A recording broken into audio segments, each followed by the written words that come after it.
எல்லா தமிழ் மக்களுக்கும் என்னுடைய வணக்கம். இன்றைக்கி ரொம்ப சாஃப்டாக இருக்கிற ஆவி பத்திரியோட ரெசிபி தான் உங்கள் கூட நான் ஷேர் பண்ண போகிறது. இதுக்கு இங்கே மலபார் சைடில் ஆவி பத்திரி, ஆவி பத்தல், ஆவி அப்பம் அந்த மாதிரி எல்லாம் சொல்லிடுவேன். மோஸ்ட்லி எல்லா கறியுமே இந்த ஒரு பத்திரிக்கு மேட்ச் ஆகும். கொஞ்சம் காரமாக இருந்தால் ரொம்ப டேஸ்டாக இருக்கும். சட்னி தொட்டு கூடி சாப்பிட்டுக்கலாம். சிக்கன் கறி, மட்டன் கறி, முட்டைக்கறி, மீன் கறி, சாம்பார் அந்த மாதிரி உங்களுக்கு பிடிச்ச எந்த கறி ஊற்றி வேணாலும் இது சாப்பிட்டுக்கலாம். எப்படி செய்யலான்னு பார்த்துட்டு வரலாம். அதுக்காக ஒரு கப் அளவுக்கு பச்சை அரிசி நான் இங்கே எடுத்துருக்கு. தோசைக்கல்ல எடுக்கிற அதே பச்சை அரிசி தான், இட்லி அரிசி கிடையாது. ஒரு கப் அளவுக்கு பச்சை அரிசி கூடவே அதே கப்புக்கு ஒரு கப் அளவுக்கு சீரக சம்பா ரைஸ், பிரியாணிக்கெல்லாம் எடுக்கிற நல்ல மணமாக இருக்கிற அந்த குட்டியாக இருக்கிற அரிசி இருக்கு இல்லைங்களா, அது ஒரு கப் அளவுக்கு எடுத்திருக்கு. ரெண்டுமே நல்லா 2-3 டைம் கழுகானதுக்கு அப்புறம் ஊற வச்சுக்கலாம். 4 to 5 மணி நேரம் ஊற வச்சுக்கலாம். அதுக்கப்புறம் தண்ணி வடிகட்டி எடுத்து நம்ம இது அரைச்சி எடுத்துக்கலாம். அரிசி நல்லா ஊறினதுக்கு அப்புறம் அரை கப் அளவுக்கு அவல் கூடி நான் ஊற வைக்கிறேன். நல்லா கட்டியாக இருக்கிற அவல் எடுத்துக்கோங்க, பஞ்சு மாதிரி இருக்கிற அவல் எடுக்கக்கூடாது. 10 to 15 நிமிஷம் ஊற வச்சுக்கோங்க. அரை கப் அளவுக்கு தண்ணி ஊற்ற நான் ஊற வைக்கிறேன். கழுக வேண்டியதில்லை, அப்படியே ஊற வச்சா போதும். அவல் இங்கே நம்ம மோஸ்ட்லி கழுகு யூஸ் பண்ணுறதில்ல, அப்படியே தான் யூஸ் பண்ணுறது. 15 நிமிஷம் நல்லா ஊறினதுக்கு அப்புறம் இந்த அவலும் சேர்த்து நம்ம அரிசி அரைச்செடுக்கிறது. மிக்சி ஜாருக்குள்ளே தான் நான் அரைச்செடுக்கிறது. அரிசி தண்ணி வடிகட்டி எடுத்து மிக்சி ஜாருக்குள்ளே போட்டு நம்ம ஊற வச்சு எடுத்துருக்கிற அவல் இதுக்குள்ளே சேர்த்துக்கோங்க. கூடவே 8 to 10 சின்ன வெங்காயம், 2 டீஸ்பூன் அளவுக்கு சோம்பு. அவல் சேர்த்துருக்கிறது நம்ம பத்திரி நல்லா சாஃப்டாகி கிடைக்கிறதுக்காக தான். அவல் இல்லா இருந்தால் நீங்கள் வேக வச்சு அரை கப் அளவுக்கு சாதம் சேர்த்தாலும் போதும். அரை டீஸ்பூன் அளவுக்கு உப்பும் சேர்த்து தேவையான அளவுக்கு தண்ணி ஊற்றி நம்ம இது நல்லா கட்டியாக அரைச்செடுக்கணும். தண்ணி ஊற்றும் போது ரொம்ப அதிகமாக ஊற்றக்கூடாது. இந்த மாவு கொஞ்சம் கட்டியாக நல்லா நைஸாக தான் அரைச்செடுக்கணும். அது பார்த்துட்டு அதுக்கு தகுந்த மாதிரி தண்ணி ஊற்றி இதே மாதிரி அரைச்செடுத்துக்கோங்க. அதுக்கப்புறம் இந்த மாவோட திக்னஸ் பாருங்கள். தோசை மாவு பதத்துக்கு இல்லை இட்லி மாவு பதத்துக்கு இந்த ஒரு மாவு கொஞ்சம் கட்டியாக தான் இருக்கும்.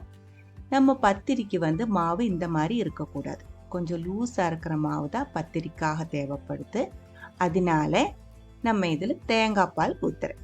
கட்டியாக இருக்கிற தேங்காய் பால் தான் நான் ஒரு கப் அளவுக்கு எடுத்திருக்கு. ஆனால் முதல்ல ஃபுல்லாக ஊற்றாமல் அரை கப் அளவுக்கு ஊற்றினதுக்கு அப்புறம் மாவு நல்லா கலக்கி செக் பண்ணி பாருங்கள். இதோட கன்சிஸ்டன்சி எனக்கு கரெக்டாக சொல்லி கொடுக்க முடியல, நீங்கள் இது பார்த்துக்கோங்க. தோசை மாவு மாதிரி கட்டி ஆகக்கூடாது, ரொம்ப தண்ணி மாதிரி இருக்கக்கூடாது. இப்போ பாருங்கள், இப்போது இந்த மாவு கொஞ்சம் கட்டியாக தான் இருக்குது. அதனால நான் அந்த ஒரு கப்பு ஃபுல்லாக தேங்காய் பால் இதில் ஊற்றிருக்கு. நல்லா கலக்கி விட்டுக்கோங்க. கலக்கி விட்டதுக்கப்புறம் இதோட கன்சிஸ்டன்சி பார்த்துக்கோங்க. இதே மாதிரி தான் இருக்கணும். ரொம்ப தண்ணி மாதிரி ஆகி போகக்கூடாது, நீர்தோஷம் மாதிரி ரொம்ப தண்ணி மாதிரி ஆகி போகக்கூடாது. இதே மாதிரி கொஞ்சம் கட்டியாக தான் இருக்கணும். அடுத்தது ஆவியில் நம்ம இது வேக வைக்கணும். அதனால தான் ஆவி பத்திரின்ட்டு பேர் கொடுத்துருக்கு. இதே மாதிரி ஒரு சின்ன பிளேட்டில் தேங்காய் எண்ணெய் இல்லாத நெய் நல்லா தடவி விட்டுக்கோங்க. அதுக்கப்புறம் ஒரு ஸ்டீமரில் ஆவி வந்ததுக்கு அப்புறம் பிளேட் அதுக்கு மேலே வச்சு பிளேட்டு கொஞ்சம் சூடானதுக்கு அப்புறம் மாவு ஊற்றிக்கோங்க.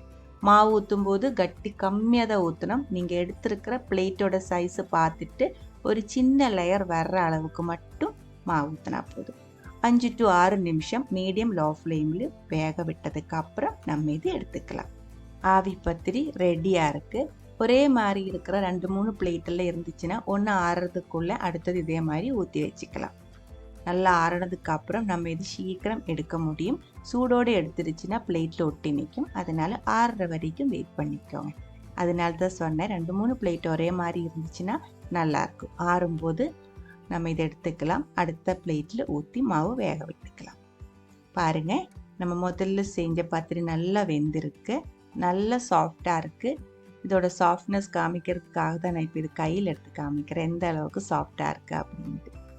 அதே மாதிரி இது நம்ம சாப்பிடும்போது கையில் வாயில் ஒன்றும் ஒட்டாது. நல்ல ஒரு அப்பமாக இருக்குது இந்த ஒரு ஆவி பத்திரி.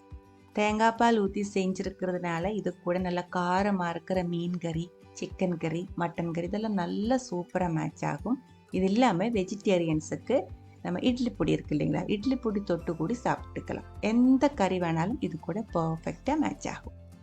அதே மாதிரி இதில் நம்ம அரைக்கும் போது சின்ன வெங்காயம் சேர்த்துருக்கு, சோம்பு சேர்த்துருக்கு. சில பேர் வெங்காயம் சாப்பிட மாட்டேன், அப்படியா இருந்தால் நீங்கள் வெங்காயம் அவாய்ட் பண்ணிக்கோங்க. சோம்பு மட்டும் அரைச்செடுத்தாலும் போதும். ஆனால் சோம்பு வெங்காயம் சேரும்போது தான் பத்திரியோட ஒரு ஸ்மெல்லு டேஸ்ட்டு கிடைக்கிறது. அது நீங்கள் பார்த்துட்டு உங்களுக்கு என்ன ஃப்ளேவர் பிடிக்குமோ அது நீங்கள் அரைச்செடுத்துக்கோங்க. மிச்ச எல்லா ப்ராசஸும் அப்படியே ஃபாலோ பண்ணிக்கோங்க. பாருங்க, ஆவி பத்திரி ரெடியாக இருக்குது. இதுக்கு முன்னாடி நம்ம சேனலில் நிறைய மலபார் பத்திரி ரெசிபிஸ் அப்லோட் பண்ணியிருக்கு.